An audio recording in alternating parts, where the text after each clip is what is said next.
Hello there, and welcome to Murder Most British. I'm Zach. Hey, welcome. I'm Rachel. Hey. You should know by now. Yeah, hopefully. Well, it might be a new listener. You never know. Yeah. Well, welcome, new and old. Yeah. Well, we've got quite the doozy this week.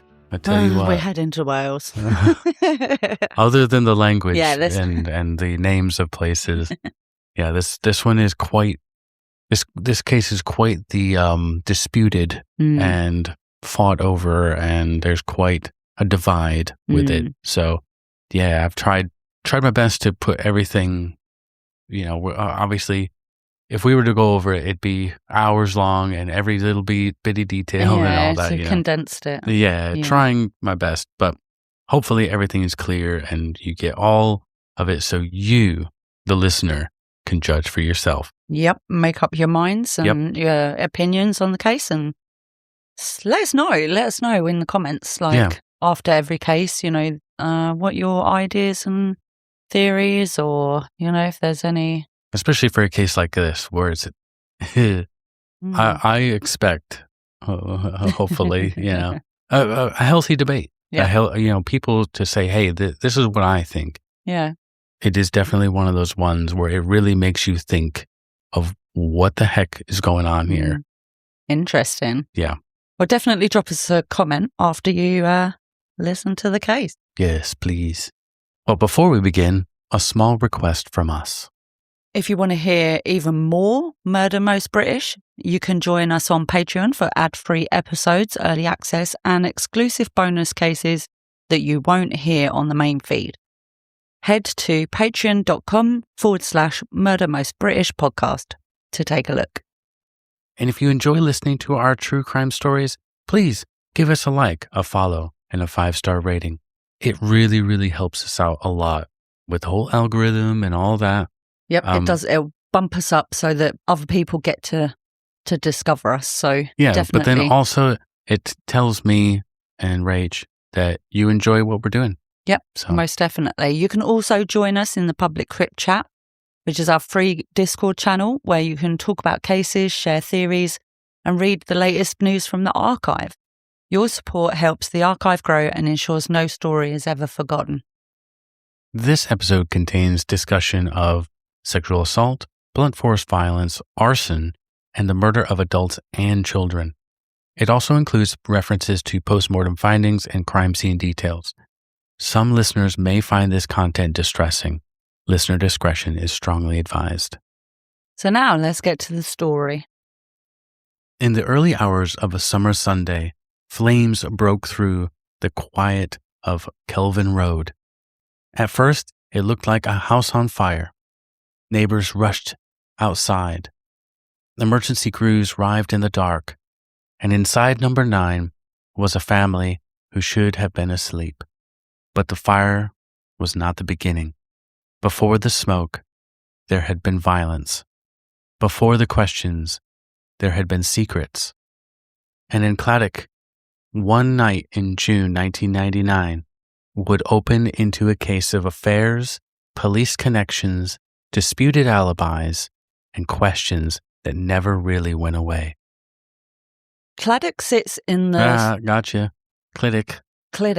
Sorry. Kind of like the way I looked it up, and it's like loch. Yeah. You have that little at the end, Clydach. Yeah. But do the best. I'll try my best. We love you, Welsh people. Yeah. I do my research, and I do try my very, very best to try and pronounce. To try to pronounce it as properly as we can. But hey, I'll give it another go. So, Clydach sits in the Swansea Valley in ground shaped by water and industry.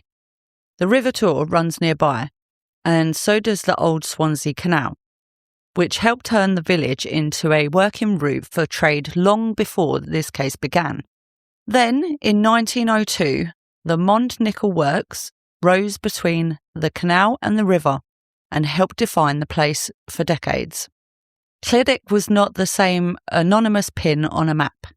It was the kind of village built around labour, routine, and the long shadow that industry leaves behind. Yeah, I like that, a little bit of history there. Pretty cool.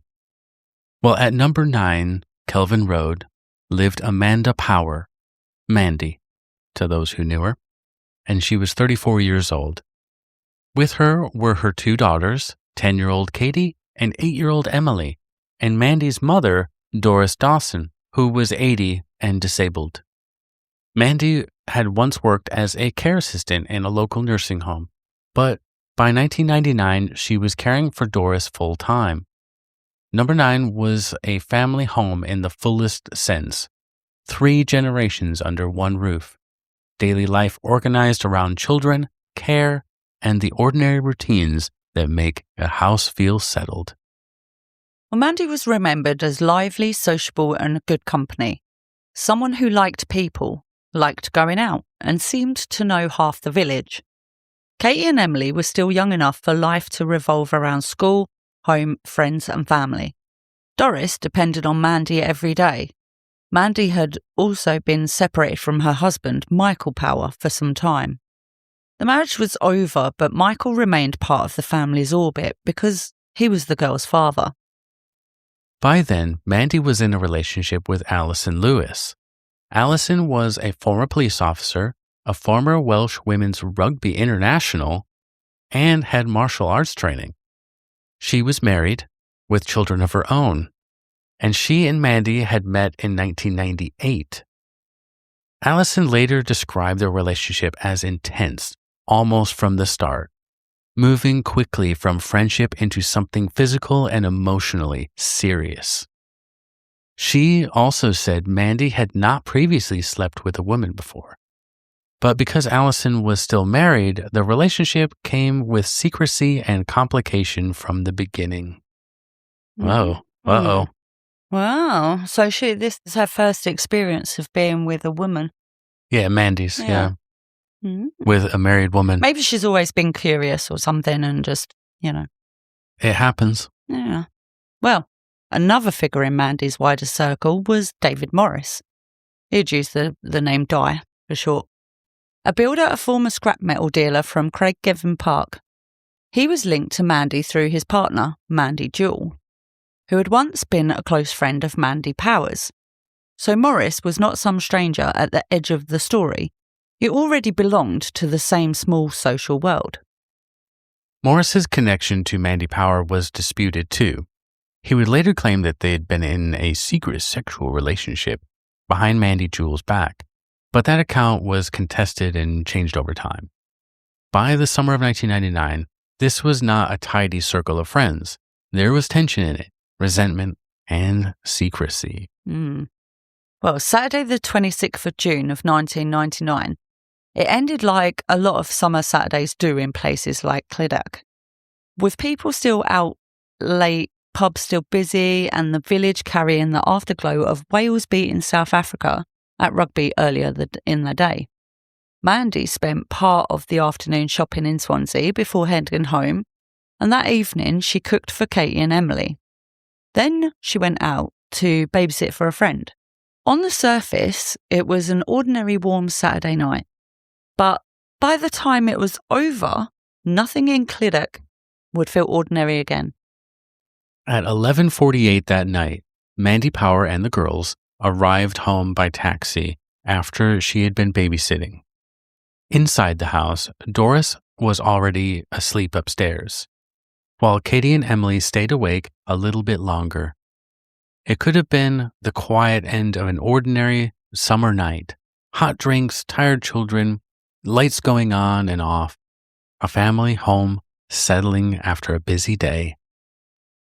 Well, outside, Clydach was still carrying the noise of the rugby result. As you can tell, football and rugby, there'd be a lot of cheering and rowdy kind of excitedness. Mm-hmm. Well, around then, a neighbour on Kelvin Road, Rosemary Jones, was woken by the sound of a diesel engine pulling up outside. She later said that she heard a car door slam, then the sound of someone trying the handle at number 9. Moments later, the landing light came on. In the poor street lighting and steady drizzle, she thought she saw the silhouette of someone upstairs. At the time, it didn't seem immediately alarming. Mandy had friends. People came and went. And it was a Saturday night in a village still awake later than usual. So the neighbor went back to sleep. But inside number 9, the night had already turned violent.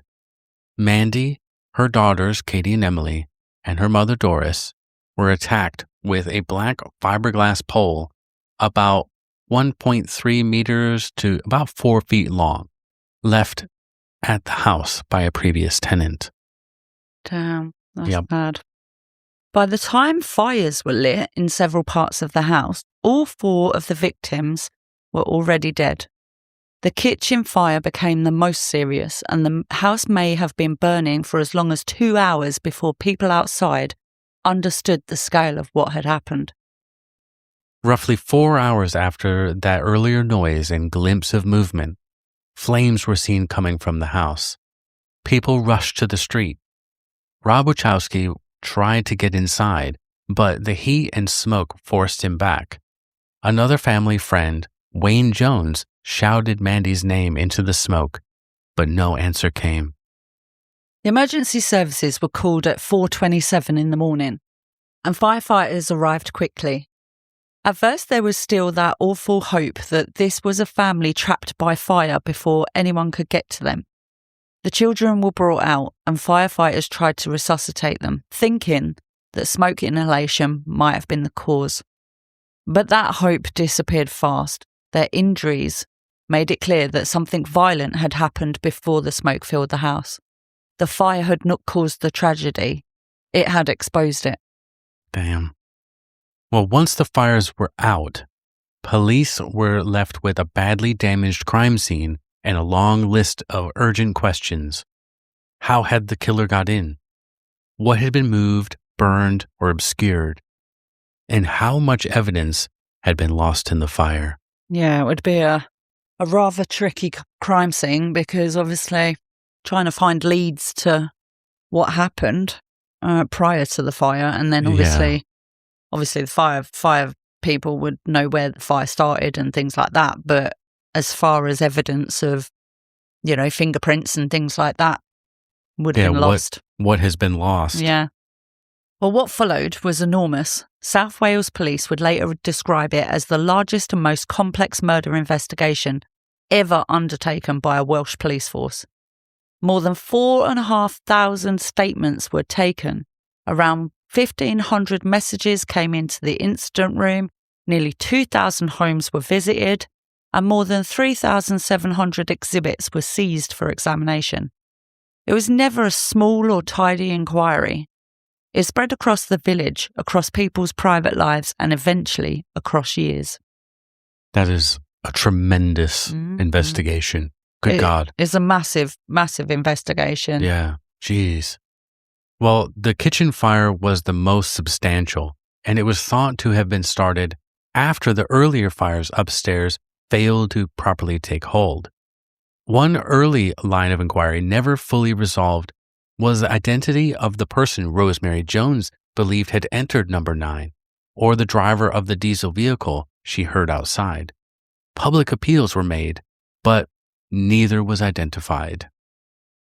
Later re-examination of the case also raised a more complicated possibility about the sequence inside the house. One view was that Doris Dawson may have been killed first, and that reading drew in part of the murder weapon, which carried identifiable blood from Mandy and the 2 girls, but no blood that could be attributed to Doris, suggesting hers may have been removed as the pole was used again. The same reconstruction held that a light bulb may have been broken in Doris's room, blowing a fuse. Yeah, because from there, the theory ran that someone may have moved a television from a chair in the girls' room, carried that chair downstairs, and used it to reach the fuse box and get the lights back on before waiting inside the house. If that reading was right, it pointed to time, method, and some knowledge of the layout. But even that did not turn the night into something clear-cut. It was an interpretation of the evidence, but not certainty. Very hard to find certainty in the investigation with evidence. Yeah, because what happened first? Because then you can say, well, maybe that happened earlier. Yeah. Maybe Mandy was the one that actually, before she went out to babysit, Yeah. something happened and she went to check the fuse box. Yeah. And then just like, hey, we got a jet. They're here to pick us up, blah, blah, blah. Exactly. The possibilities are... There's so many different interpretations that and things that you can go, well, this could have happened or this might have happened. Different scenarios and different timings, yeah. Well, another discovery pulled the inquiry deeper into Mandy's private life. During the postmortems, a pathologist recovered a vibrator from Mandy's vagina. Now, there was no semen on it, though.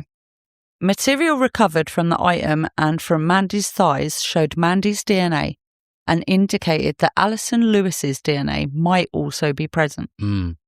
For investigators, that finding turned attention towards Mandy's relationship with Alison and to questions about when the two women had last been together.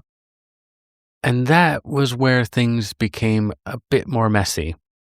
Alison said she and Mandy had been sexually active on the Friday night. One reading of that finding was that they could still fit earlier sexual contact and later transfer. Another was that they pointed to more recent contact. The evidence raised a real question, but it did not, on its own, prove Alison was at Kelvin Road when the murders had happened. Yeah, you got to pin down exactly when they were together. But if they were together on the Friday night... Surely there would be no possible DNA come the Sunday. Unless she didn't have clean up and wash. I mean, who's not going to do that? Surely. Surely not. I mean, like I say, anything's possible. Anything's possible. But, well, I'll give her the benefit of the doubt. I think she would have washed her. Well, that mattered even more because Alison was not just Mandy's lover. She was a former police officer and was married to Stephen Lewis, who was still serving in the police. While Stephen's twin brother, Stuart Lewis, was also in the police and among the first officers to attend Kelvin Road. So very quickly, this was no longer just a murder inquiry moving through Mandy's private life. It was brushing up right against South Wales Police itself. Reporting at this time said Alison went into severe shock after hearing what had happened and later tried to jump from a window and was admitted for psychiatric treatment. Oh, geez. That's not good. Lord. I mean, you're in a relationship there's with many somebody. reasons why she could have, because, that's a lot to happen to a person. She's obviously got a lover who's been murdered, but also then her husband is finding out about her being a lover of this lady that's been murdered. So, well, that comes up too. It's all very quite close to home. Well, tell you what, it all starts to come out because the Lewis family quickly became a major focus. Alison's relationship with Mandy gave investigators one line to follow, and Stephen's knowledge of that relationship became another. He and Alison said he had not known about the affair until after the murders. But there was material that challenged that account because it included a witness who said she had heard Stephen shout at Mandy to leave his wife alone or he would kill her. Oh, damn. There was also material suggesting Mandy may have been expecting to see Alison that night. Louise Pugh, a friend and neighbor, later said Mandy had bought wine and was planning to see her. That's getting pretty messy. Yeah, definitely. Well, there was also a sighting in the early hours that kept suspicion circling around the Lewis family. Nicola Williams said that at around 2:30 in the morning, near Kelvin Road, she saw a tall, stocky man with dark cropped hair, wearing dark trousers and what looked like a shiny bomber jacket, with a bag or a bundle tucked under his arm. She said that she slowed down and that he looked directly at her. Getting a good look then. Bloody bomber jacket. I mean, I used to have one of them. I remember back in the day with the starter jackets. You look back and you think, oh my God, yeah. Yeah, I the remember the wearing that starter bomber, jackets were yeah. the who man, you had a starter jacket, man, you were in. You were the cool club. Well, Nicola later worked with police to produce an e-fit, which is a computer-generated composite of a Mhm. person, and it's said to resemble Stephen Lewis. And 15 months after the murders, she picked him out of a video identification parade. But the sighting still came with obvious limits. It happened in the early hours on the road and was strongly disputed, with the prosecution later treating it as a mistaken identification rather than a reliable one. Hmm. He looked right the fuck at her. Like, you Yeah. look, If you are, it's the middle of the night. yeah, You only see one person. Hey, you're look, going to who's that remember guy? this person and what they look And like. you got the lights on him and he looks right at you. Mm. I think you're going to get a good look at him probably. Well, Stephen's brother Stuart Lewis, he also came under scrutiny too. He was one of the first senior officers at the scene, but he stayed only briefly. Later, questions were raised not just about where he went after leaving Kelvin Road, but about what he had failed to do while he was there. The seriousness of the crime, it was argued, was not recognised and communicated as quickly as it should have been. The scene was not preserved as it should have been, and valuable early forensic time may have been lost. It later emerged, too, that he had altered his notebook. Yep. That's not looking too good. You write something down, you leave it, because, altering something that you've already written down. But if you, yes, but if you're going to change anything, it would be, hey, later, I now revise what this, whatever, to now I have new information. You don't go back and scribble shit out or whatever the fuck happened, Yeah, you still leave it in there. It's very, very suspicious. I'm telling you, it gets crazy. In July of 2000, just over a year after the murders, Allison and Stephen Lewis were arrested on a suspicion of murder, and Stuart was arrested on suspicion of perverting the course of justice. I love the way your accent when you say Stuart. Stuart Little. Well, they were... Sorry. Let's get back to the story and be serious. Well, they were questioned for 4 days, then released on bail. The Lewises remained under investigation for months afterwards, and their home was even bugged by the police. But in the end, the Crown Prosecution Service concluded that there was insufficient evidence to mount a successful prosecution. After more than a year spent testing that line of inquiry, detectives were left without charges and without the answer they had hoped for. Well, that sense of a case stalling was visible in public as well. There were repeated appeals for information, posters around the village, a reward of up to £15,000, and even a mobile incident room set up on Kelvin Road. For all the scale of the inquiry, no single line had yet produced a clear answer. So after all that was the moment that David Morris moved from the edge of the inquiry towards its center. His name had reportedly reached police within 48 hours of the murders, but it had not driven the investigation at first. Now, with the Lewis line failing to produce charges, detectives were looking again at the evidence around him, especially the blood-stained gold chain found in Doris's bedroom, and reported information that Morris had spoken about having sex with Mandy Power and mentioned the chain. What had once been background intelligence was starting to look much more important. Interesting. Well, that necklace was a 9-carat gold chain with its fastener missing, and Mandy Power's blood was on it. Police needed to know who it belonged to. Morris kept denying that it was his, before arrest and again after caution, and that quickly became a problem for him. Another item mattered too, a blood-stained sock recovered from the house, which police believed may have been used by the killer as a glove. But at that stage, it did not give them the clear answers that they needed and wanted. Well, then the forensic picture tightened around Morris. Debris on the chain was said to match paint from kitchen units at Morris's home, linking the chain back to him. Eric Williams, who employed Morris, said he had talked about having sex with Mandy Power and about giving her his chain.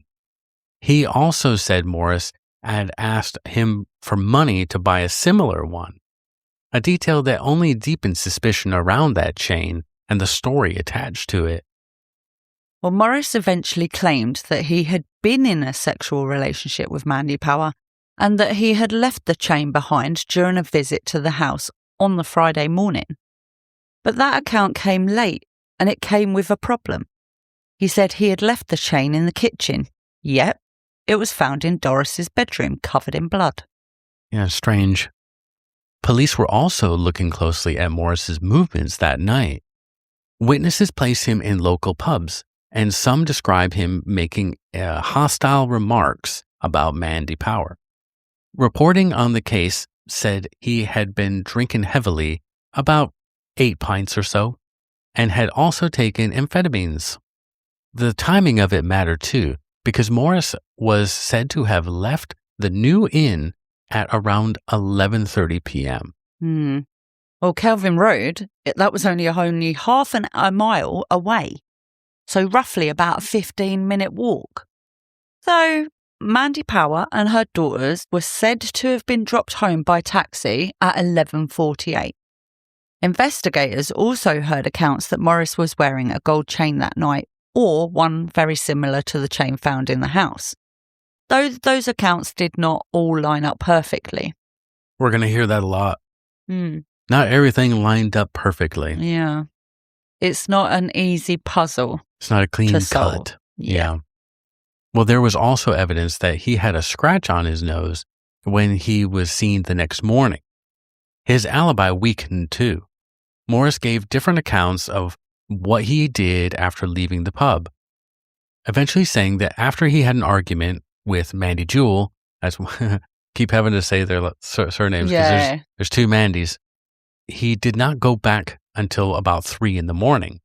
He said Mandy Jewel let him in through the back door, but her version did not match his, and it shifted over time as well. Between them, no single timeline stayed consistent for very long. Well, even then, not everything pointed neatly in one direction. A blood-marked handprint found on the living room carpet near a number of videos that also appeared to carry traces of blood became one of the more disputed forensic questions in the case. The prosecution expert thought that the fit was better with Morris, though Alison Lewis could not be eliminated. The defence expert took a different view, arguing that the mark was a good fit with Alison, but not with Morris.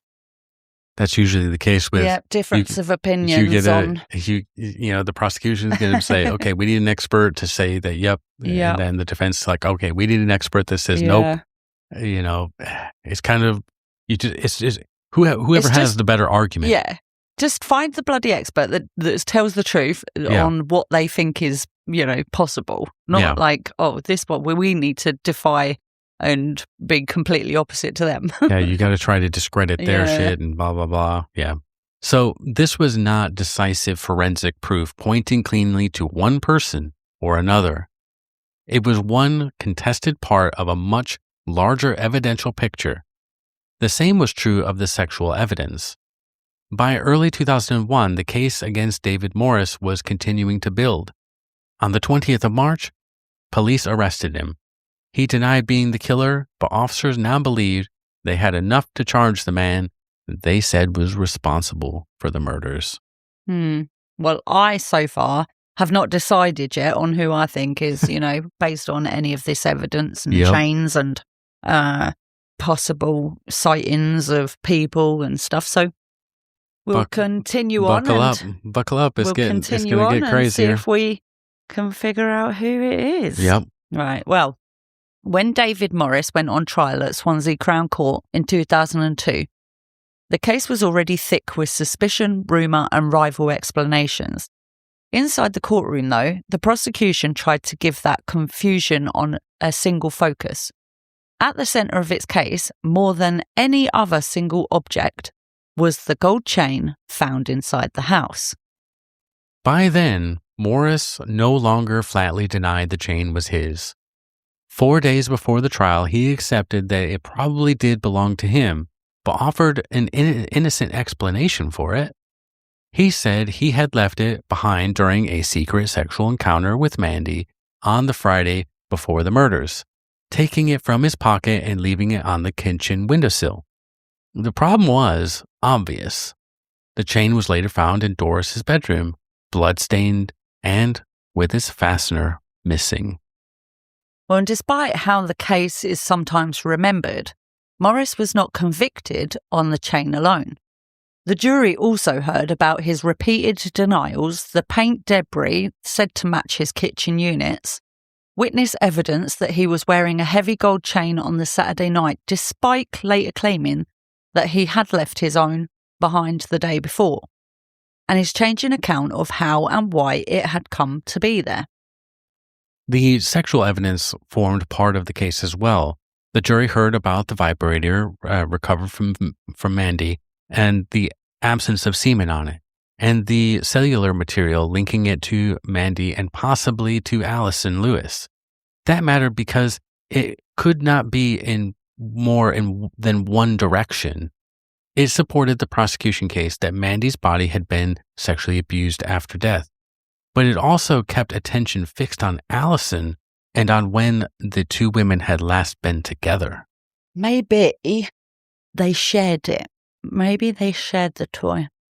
Yes, but then you have to go, when was it? When did it happen? Yeah, because, well, you can't, I'm guessing you can't really tell how old. No. I mean, if it's only a day or two, you can't really be like, well, it's really, really tough on that one. Very odd, isn't it? Well, the sock was part of the case too, but it did not yield the kind of fingerprint or full DNA result that could settle the argument on its own. The defence challenged the chain evidence, including the way witnesses had been asked to identify it. They argued that instead of being shown a police copy, they should have been shown a range of similar chains. They also challenged the idea that the chain had been ripped from Morris's neck in a struggle. But Morris said the clasp had already been broken, and later reporting argued that the chain showed no clear damage, proving it had not been torn away in that way. Yeah. You have to prove that it was torn, but if it was already, like he said, already broken. Which could have been, and that's why he's left it there. He had it possibly. He had it rigged up to, with a little piece of wire, or something like that. And then just. Who knows? Well, the prosecution, though, relied on a wider picture as well. It argued that the chain, Morris's lies about it, his shifting account, and the surrounding witness evidence all pointed in one direction, and it also relied on a broader picture of him as a man with a history of violence. But there was tension in the Crown's case. The killings came before the main fire, and what followed looked, at least in part, like an attempt to destroy evidence and reshape the scene. For some observers, that sat awkwardly with the prosecution's picture of a simple, drunken eruption. But awkwardness was not the same as proof. Well, the defence answered the prosecution in two ways. First, it said the evidence against Morris did not prove guilt. Second, it pointed the jury back towards the Lewises. And it did not do that tentatively. The defence statement said that the murders were probably carried out by Alison Lewis, that Stephen Lewis may have helped afterwards by trying to destroy the scene, and that Stuart Lewis may have known more than he later admitted. But there was a gap between what the defense said in its written case and how far it was prepared to go in court. The jury heard about the affair, Stephen Lewis's disputed knowledge of it, and the questions hanging over the Lewis family. What they did not hear was the defense team squarely putting the murders onto the Lewises in the witness box. And that mattered. The defence pointed towards Alison and Stephen Lewis. but stopped short of directly accusing either of them before the jury. One of the clearest moments came when Alison Lewis was being questioned about allegations police had put to her. Mr. Justice Butterfield asked defence counsel whether he was actually putting those allegations to her. And the answer came back, quote, "My lord, we cannot." It was a brief exchange, but it exposed the limits of the case Morris's lawyers were willing or able to run in court. The same problem shadowed the treatment of Stuart Lewis. He had been one of the first senior officers at the scene, and questions had been raised about his movements in his altered notebook, but he was not called to give evidence. So, although suspicion and controversy hovered around the Lewis family, the jury did not hear a defense case that drove those allegations head-on through live confrontation in court. Well, the judge's directions showed how central that issue had become. He told the jury that if Alison Lewis might reasonably have been the killer, Morris should be acquitted. The same applied to Stephen Lewis. And if the jury rejected the idea of a stranger or another acquaintance, then, as he put it, they had seen the killer in the witness box. In other words, once the case was framed that way, responsibility lay with Alison Lewis, Stephen Lewis, or David Morris. On the 28th of June, 2002, after an 11-week trial, the jury convicted David Morris on all 4 murders. The verdicts were unanimous. He was sentenced to life imprisonment, and Mr. Justice Butterfield described the killings as horrific and committed with great savagery against 4 defenseless victims. For Mandy Power's family, it was the first legal answer after 3 years of grief, suspicion, and scrutiny. Crazy. Yeah. Reasonable doubt. Wow. But it doesn't end there. Nope. But Morris did not accept the verdict, and the case moved straight on to a new question, whether the trial itself had been fair. Within months, arguments were already growing around the chain, the Lewis line of inquiry, and whether his defence had really been free to pursue that alternative case as hard as it should have been. Well, in 2005, the Court of Appeal quashed Morris's convictions. Wow. Yep. But it did not say he was innocent, okay? It did not say the Lewises were guilty, and it did not say the chain evidence was false. In fact, it described the case against Morris as strong. The problem, in the court's view, was not the judge's handling of the case or the prosecution's conduct, but the defense itself, which had been compromised. So Morris was not acquitted. He was sent for retrial because the court's conclusion was that a strong case had been tried unfairly. Yep. Well, yeah, like they said, the police should have shown witnesses like different chains on the chain situation. Should have showed them different types of chains, and then had kind of like a lineup. Yeah. It's like, oh, do you recognize which one of these? Yeah. Was it that you see? Him wearing. Yeah. You can't just put one and say, right. Is this the one that looks exactly like the one? Yeah. You need to put comparisons. But there was another problem. The problem was David Hutchison. He had previously represented Stephen Lewis and Stuart Lewis during the murder investigation. And those were the very men Morris's defence needed to scrutinise as part of its alternative suspects case. So the Court of Appeal said that created a serious conflict of interest. No shit. Hutchison still owed duties to his former clients, yet he was also supposed to act fully for Morris. Worse still, when the Lewis brothers said that they did not object to Hutchison representing Morris, that consent came with the condition.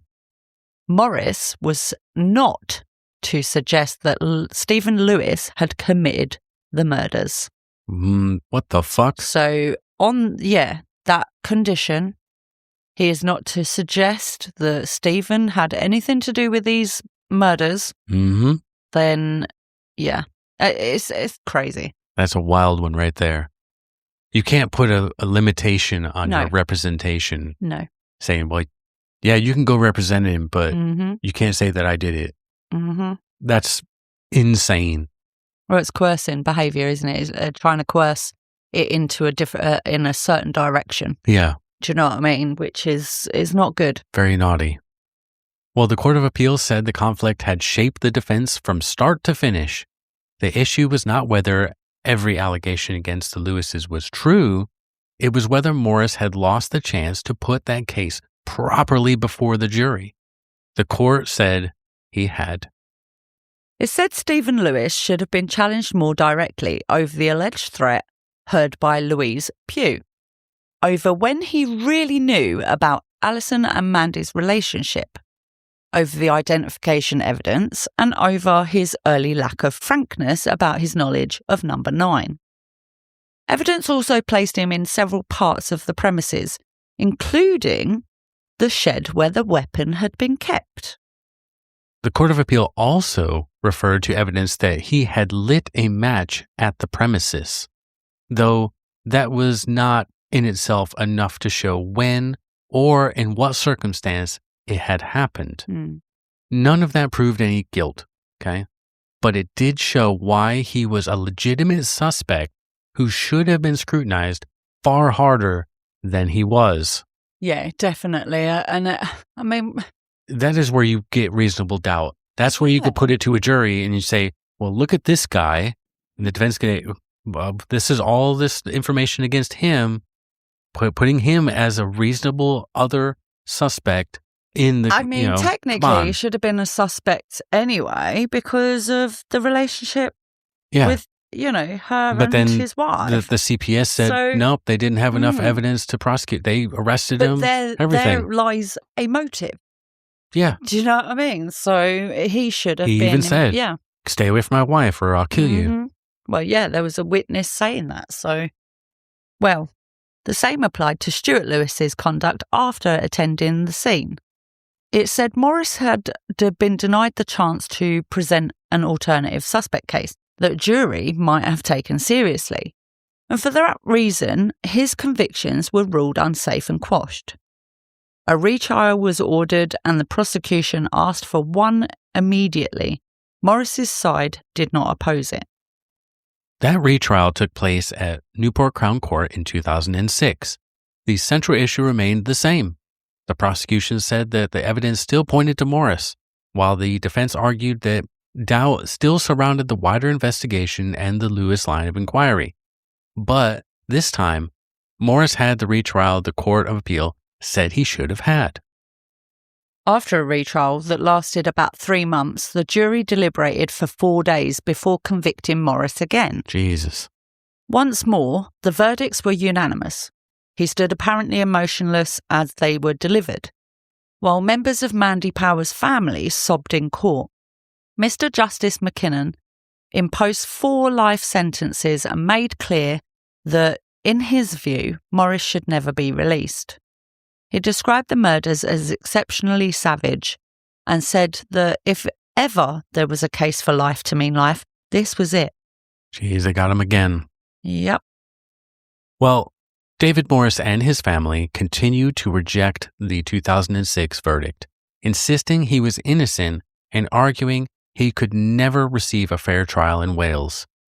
But in legal terms, the position was clear. The first conviction had been quashed. The second stood, and later reviews did not overturn that. That gave the courts a final answer, and it did not give Clydach peace. For Mandy Power's family, Morris had now been convicted twice of murdering Mandy, Katie, Emily, and Doris. For his family and supporters, the retrial settled nothing, and there were still people outside court who believed the wrong man had been convicted. Well, the judge had made clear in 2006 that, in his view, Morris should never be released. But that whole life position did not remain untouched. Later, the sentence was adjusted, and he was left serving a minimum term of 32 years. What followed was not any quiet settling of the dust. The case became a long public argument. fought through campaign posters, petitions, newspaper reports, documentaries, online discussions, and repeated claims that Morris had been wrongly convicted. For Mandy's family, that meant the story never really stayed in the past. For Morris's family, the campaign became part of life too, something they saw as owed to him. We're not done, because legally, though, the position did not move in Morris's favor. The Criminal Cases Review Commission looked at the case more than once, and the most recent review mentioned in the sources came in 2018, when it decided not to send the conviction back to the Court of Appeal. South Wales Police later said the CCRC review had not identified any new evidence. Campaigners, though, kept pressing broader complaints about disclosure and transparency. Well, they argued that significant material had not been seen by the defence, questioned the use of public interest immunity applications in the case, a legal process that allows certain material to be withheld if a court accepts that disclosure would damage the public's interest, and pointed to forensic material that they had believed had not been fully tested, as well as aspects of the chain evidence they said had been overstated. Yeah, I'm sorry, but you need to be you need to give everything transparency. Yep.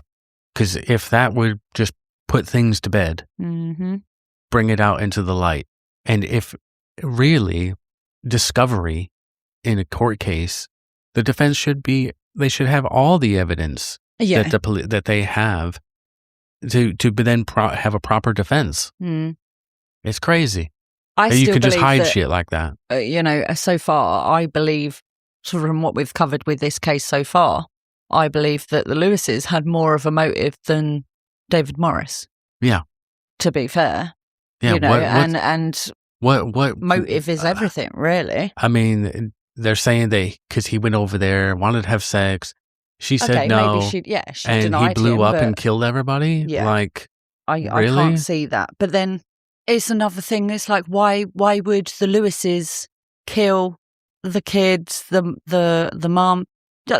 It's just, why kill them all? It is. Do you know what I mean? Why it's a wild circumstance, really. Yeah, it's a brutal. Because you can go both ways and go, well, why would they? And why would they do it? And why? Yeah. And this is crazy.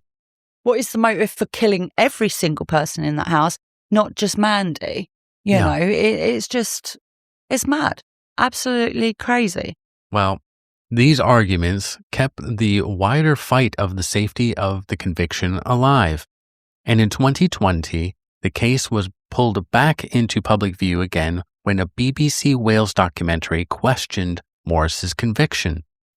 The program featured two men who said they had seen potentially important things in the early hours after the murders.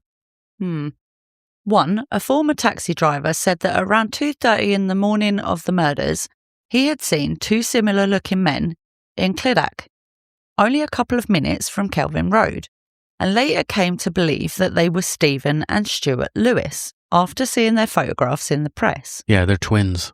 Oh, are they? Well, another witness, John Allen, he said that between about 4 and 4:30 of that morning, he had seen a man in a bomber jacket carrying a green bag near the village, but had never gone to the police at the time. Obviously didn't think it anything suspicious, so... Well, South Wales Police later said officers had spoken to both men, assessed what they had said, and sought advice from the CPS, which concluded that nothing they provided undermined Morris's conviction. Around the same time, Morris's legal representatives asked South Wales Police to release exhibits for further forensic assessment. The force agreed to what it called a proportionate forensic review, overseen by an independent senior investigating officer and an independent forensic scientist. But it was careful in how it described that step. It was not presenting it as reopening of the murder investigation, and not as any sign that police had lost confidence in that conviction. Well, instead, the line was that the advances in forensic science might now answer some of the questions that had been circling for years. Police also said that the victim's family had also been informed of the decision and supported the work, in the hope that it might finally answer questions that had circled the case for the years. That review became known as Operation Dolomite. One of the key exhibits re-examined was a blood-stained sock recovered from the scene, long believed to have been used by the killer during the attacks. But unfortunately, David Morris was no longer alive to respond to any of this. He died at HMP Long Lartin in August of 2021, aged 59, after spending 22 years in custody and continuing to maintain his innocence. His death did not end that campaign. In some ways, it intensified it, because his supporters now saw the fight as being about clearing the name of a man who could no longer speak for himself. After Morris died, his family gave permission for a blood sample to be taken so forensic testing could go ahead, allowing the review to move into a new phase. Wow. Crazy. Police later said that examination of the bloodstained sock found a mixed YSTR profile, a form of male line DNA evidence, linking Morris or a male relative on his father's side to that exhibit. That was significant, but it came with important limits. Scientists could not say exactly how or when that material had been transferred onto the sock. Even so, the reported conclusion was that it was more than likely than not that Morris had contributed to the DNA found there. So they got him on the sock. Yeah. With the DNA. But then it could have been his sock and he took it off. Yeah. Don't know when it was there. Don't know when he transferred that DNA to it. You don't know. There's still questions because you like you said, you can't pinpoint, well, when was this sock? But then when was it could transferred? Somebody else have put a male from, so they're saying a male on his side of. But I would say what if he had a brother? What if I'm going to say allegedly, or this is a theory that it was planted. Well, yeah, it could have been, like we always say, there's always a possibility of anything is possible. Yeah. Until proven not possible. I want everybody to remember that Allison was a former police officer. Yep. Her husband was a police officer, and his brother was an inspector. Yeah. So if anybody would know how to do all that, of course, then it would be them. Yeah. I'm not saying that they did, but it's possible that that's how it went down. Anything's possible until you can prove it's not possible. Yep. Well, at the original trials, there had been no fingerprint evidence and no straightforward DNA linking Morris to the killings. After Operation Dolomite, police said the sock evidence created a qualified forensic link between Morris and an item recovered from the scene. It did not prove every detail of the prosecution's case, and it did not reconstruct the whole night, but it did weaken one of the simpler claims made for years, that there was no forensic link to Morris at all. South Wales Police said the review had not produced anything that undermined the conviction, and that the independent investigating officer said the findings supported the evidence that had originally convicted Morris. From the police's point of view, Operation Dolomite was not a crack in the case. It was reinforcement. The transparency fight, though, carried on. In 2023, the Information Commissioner ruled that South Wales Police had not justified refusing the Operation Dolomite report on the basis that the request was unreasonable or too burdensome, and also found the force had breached the FOIA time limits. So the FOIA, which is FOIA, stands for Freedom of Information Act, in the way that it handled the request. Then in 2024, another ICO decision went further, finding that some of the information had been withheld too broadly and requiring further disclosure. Still, through all of it, one fact has never changed. 3 generations of one family were killed in a single night. After all the trials, appeals, reviews, documentaries, forensic developments, petitions, and arguments, that is where the story ends. Not with peace for everyone, and not with certainty in every mind, but with a family destroyed and a loss that never went away. So that was the story of the Clydach murders. Yeah, that was wild. I mean, Absolutely wild. such a tragic case, and because there was no clear-cut, solid evidence to say matter-of-factly, this was the person that did this horrific crime. They never had one piece. No, They there was said no yes. smoking gun type situation. There you go.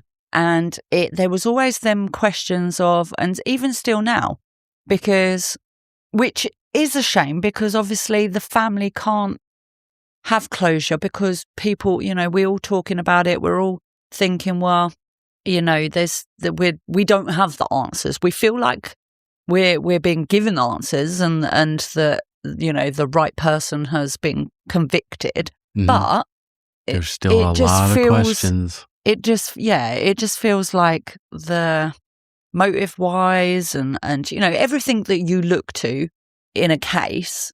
And you're looking for all that good shit that you can say, yep, this is the guy. I've got his fingerprints. I've got his DNA. I've got everything, I got a picture of him there. You want that piece that says, yep. But I don't know. I think you don't go after people like they went after the Lewises, unless you are like, you're a dog with a bone. They investigated him for months. They bugged their house. They then finally arrested him, and what the fuck? That's mad, isn't it? It's absolutely crazy. And then only after all that collapsed, then they go back to Morris, even though, like we said, they knew about him within the first 48 hours of the murders. Yeah. And then they just kind of put that off on the back burner and say, well, as you would, because you always go towards the partner. That, okay, well, who are they with and whatever. But then it's like, what with the sock situation? Well, okay, what about the vibrator?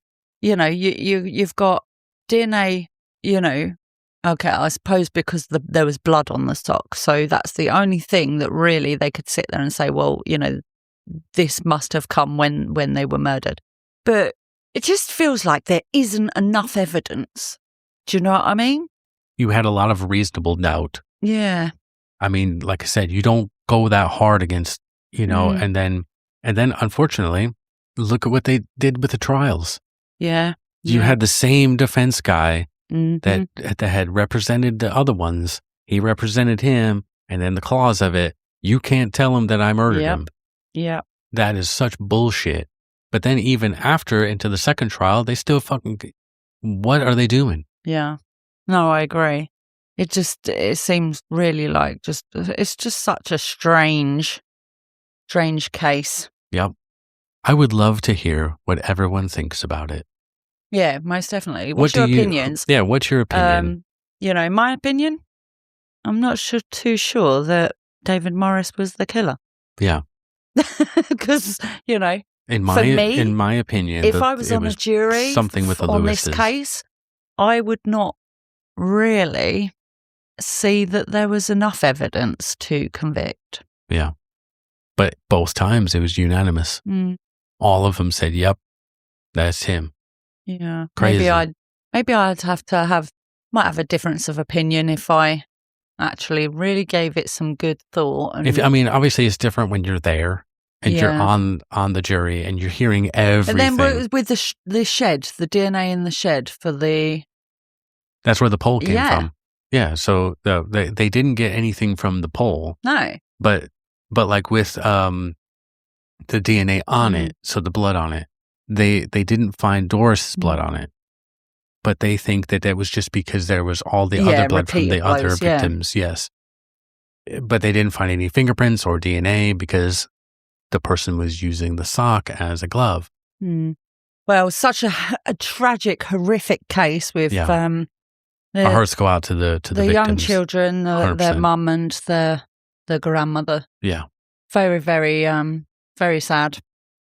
Well, Thank you so very, very much for listening. We really appreciate it. It's great. This was a crazy one. Tell us what you think. And if you'd like to support the work we do here in the archive, please take a moment to follow the show and leave us a 5-star rating. It helps others find us and what we do. Thank you very much. Yeah, sharing the podcast as well with someone who loves true crime also makes a huge difference. Also, you can jump over to our Patreon for more true crime episodes, ad-free and 24 hours early access. Just go to patreon.com/Murder Most British Podcast. You can follow us also on Instagram and TikTok at Murder Most British and on Facebook at MMB Podcast. And if you'd like to chat with us and other listeners, please come and join the Public Crypt, our free Discord space with case discussions, theories, and updates from the archive. Yeah, come on over and talk to us about it. Yeah, bring over your opinions. Let us know. Everything you need, socials, Discord, and more, is in our link tree below. So until next week, guys, stay safe, but stay curious. And now our Ravens Council on Patreon, our top tier.